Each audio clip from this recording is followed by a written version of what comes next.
donc ça commence soit par un amant, soit par un compagnon, soit par son fils, soit par des gens, vous voyez, dont elle a l'ascendant affectif, ou sexuel même parfois, sur ces personnes, pour les utiliser comme exécutants, comme complices, comme coacteurs, etc., de l'affaire. Elle utilise, c'est pernicieux, oui, c'est pernicieux, c'est que ces gens-là sont des paravents dans ces cas. C'est-à-dire qu'elle va utiliser des gens en disant fais le boulot, voilà, fais ce truc-là, et en disant tu l'as fait, c'est pas moi qui l'ai fait. Ouais, c'est aussi ce côté un peu stratégique. Donc, mais d'un autre côté, la mère, voilà, si c'est un fils, par exemple, on va travailler dans cette affaire, si le fils a une implication quelconque, elle va le protéger. Ça reste une mère. Donc, peut-être qu'elle a utilisé, mais elle va finalement tout endosser, et alors elle est quand même extraordinaire. À combien d'années elle va être condamnée? 3 ans. Vous vous rendez compte? Oui, justement. C'est-à-dire qu'elle a peut-être passé, en attendant un procès de cour d'assises, c'est un an et demi quand même. Hein, ouais. Donc en fait, elle a passé 1 an et demi en prison, après être jugée, elle est vite sortie. Elle avait raison de parier, effectivement, sur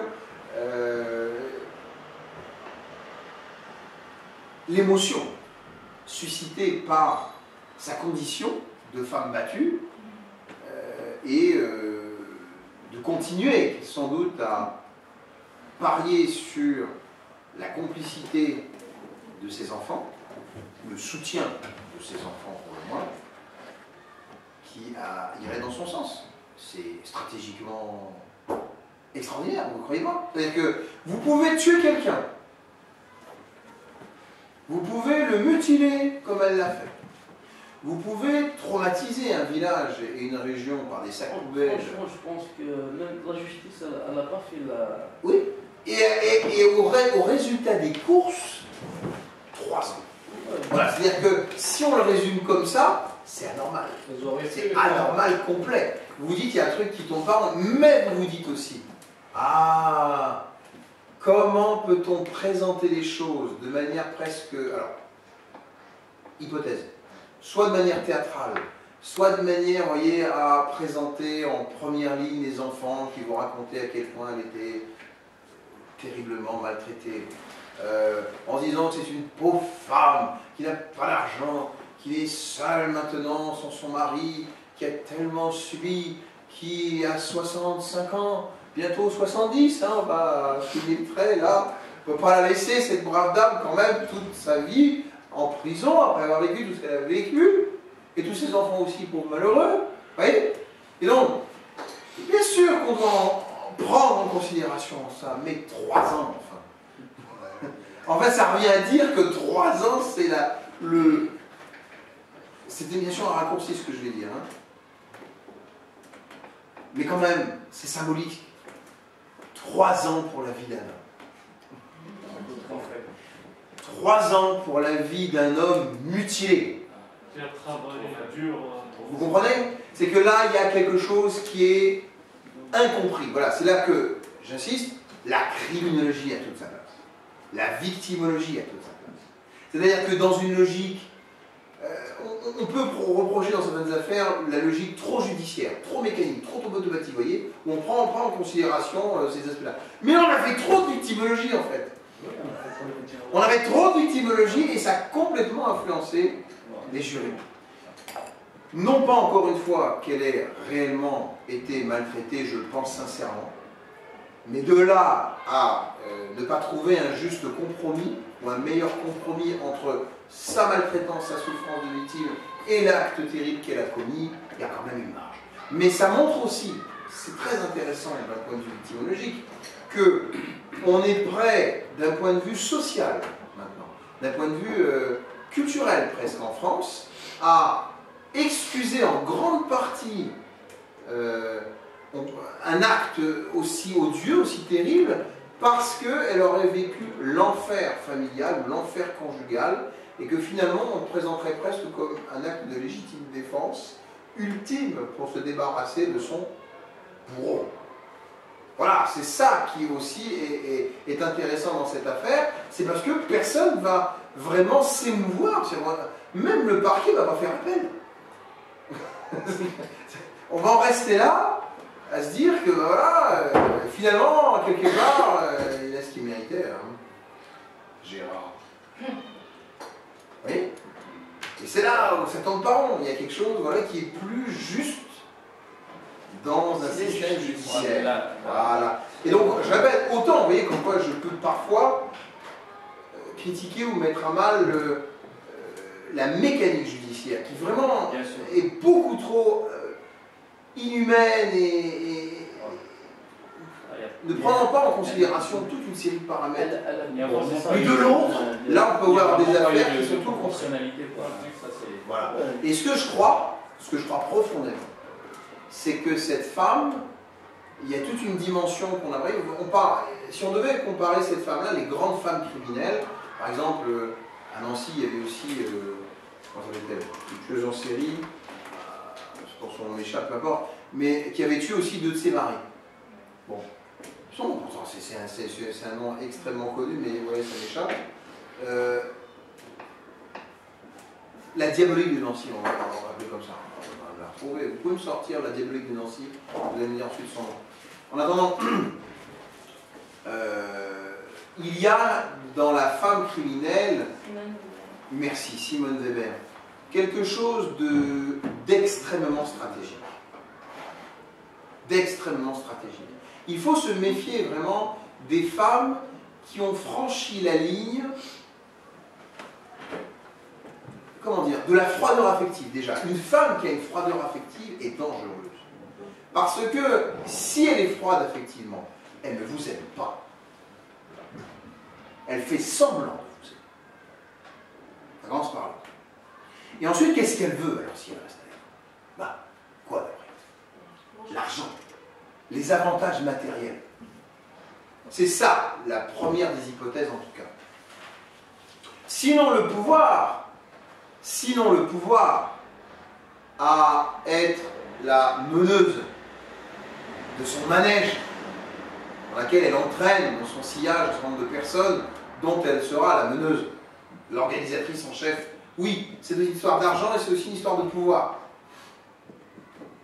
Mais comprenez bien que dans la femme, elle le sait bien, des atouts. Elle a l'atout de l'affection pour elle, elle a l'atout de la mère pour elle, elle a les atouts du sexe pour elle, elle a les atouts aussi de l'intelligence pratique au service du chantage affectif et de l'ensemble des manipulations émotionnelles en particulier qu'elle pourrait mener auprès de ses proches, de ceux en tout cas qui accrochent à son petit manège. Et on a donc des affaires dans lesquelles on peut avoir des femmes que j'appellerais diaboliques, au sens où, même si elles sont mi-ange, mi-démon, il y a vraiment un côté démon en elles, pas incarné, vous voyez, au sens, il faut exorciser cette personne, pas à ce point-là, mais au sens où elle a toutes les caractéristiques de la perverse, de la vraie perverse. Elle va se présenter comme un petit ange, elle va se présenter avec une voix adorable, elle va se présenter donc effectivement comme une mère exemplaire, elle va se dire tu pourras toujours compter sur moi, je te protégerai, mais au bout du compte, elle a un objectif. Et cet objectif-là, c'est de rester maître du jeu, profiter des avantages qu'elle pourrait retirer de cette relation et utiliser les uns et les autres dans son sillage comme des ouvriers à son entreprise criminelle ou néfaste. Mais tout vient de la froideur affective. Ce sont des personnes qui ne savent plus aimer. Qui ne savent plus, voilà. Alors peut-être que madame a été vidée d'amour à cause de monsieur, mais je n'y crois pas. Je crois que ça date depuis bien plus longtemps et que la femme aussi froide que l'on voit, et vous le dites d'ailleurs, pour finir, le juge d'instruction vous dit dans le reportage, elle parlait de la découpe du corps de son mari de manière aseptisée. Aseptisée, ça veut dire comme si je découpe des bouts de carottes. Comme si je coupais ma salade. Comme si j'étais sans aucune affection ou remords, regret. C'est tout à fait caractéristique de cette froideur affective. Et la froideur affective, c'est sans doute le plus dangereux. La personne, quelque part, vous voyez, et je vais vous le dire, mesdames, hein, il y en a dans le ou monsieur ou messieurs. Je finirai par là, parce que je dois malheureusement y aller. Mais attention aux femmes criminelles, aux femmes délinquantes, aux femmes pernicieuses, Parce que ces personnes-là vont utiliser évidemment votre gentillesse. Ce sont des stratèges. Donc elles sont là pour pigeonner plus ou moins des personnes dont elles savent qu'elles pourront les avoir sous leur coupe. Et donc, tant qu'elle fait suffisamment croire à l'autre qu'elle est gentille, que ça se passera bien, que tu pourras avoir ta relation sexuelle, que, voilà, que quelque part on garde les apparences du couple ou de la bonne séance, etc., il n'y a pas de raison que ce petit manège aille plus loin. Parce que ce qu'elle veut, c'est les avantages. C'est la seule chose qui les intéresse. Mais quand l'homme ou la femme, suivant le cas, devient plus pressant, plus présent, ou que justement elle en a marre de jouer un rôle et qu'elle veut s'afficher telle qu'elle est vraiment, alors là, l'homme, par exemple, ne peut que réagir en disant « Ah, finalement, c'est pas un ange, c'est au moins un mi-démon. » Et là, ça tourne court, c'est-à-dire que l'homme dit « Ah ouais, non, là, tu ne passeras pas, avec ma carte bleue, tu ne l'auras plus jamais. Mon amour que je t'ai donné totalement, tu ne l'auras plus jamais. Mes enfants, je dois les protéger d'un petit démon dans la maison. » Et là, vous comprenez que si on rentre dans cette logique-là, c'est la guerre entre ces deux-là qui commence. Parce que madame veut garder le pouvoir, madame veut garder ses avantages, madame veut évidemment donc manipuler les uns les autres. Et donc monsieur devient l'ennemi. Il n'est plus manipulable, c'est fini. Il en a fini d'être manipulé. Donc on peut aussi voir les choses comme ça. Et donc, loin d'être simpliste, soyez experts. Soyez prévenus. Soyez prévenus, oui, à bon entendeur, salut. Salutations du criminologue. Ce sera tout pour aujourd'hui avec joie. Et on se revoit donc la semaine prochaine pour de la géopolitique avec plaisir. Vous pouvez m'appeler quand vous voulez, évidemment, pour le tutorat, là, c'est-à-dire le TD, parce qu'il y en a qui m'appellent pour quelques questions. Je précise que dans l'affaire Latia Daval, je veux quelque chose d'individuel. Pour chaque personne, beau-frère, belle-sœur, le père, la mère, tout le monde y passe individuellement. Et même si vous avez du mal à trouver des informations sur le vécu ou la biographie des uns et des autres, faites-le quand même, à partir des reportages qui ont été dispensés. C'est là où on va pouvoir faire Ouais. Merci beaucoup.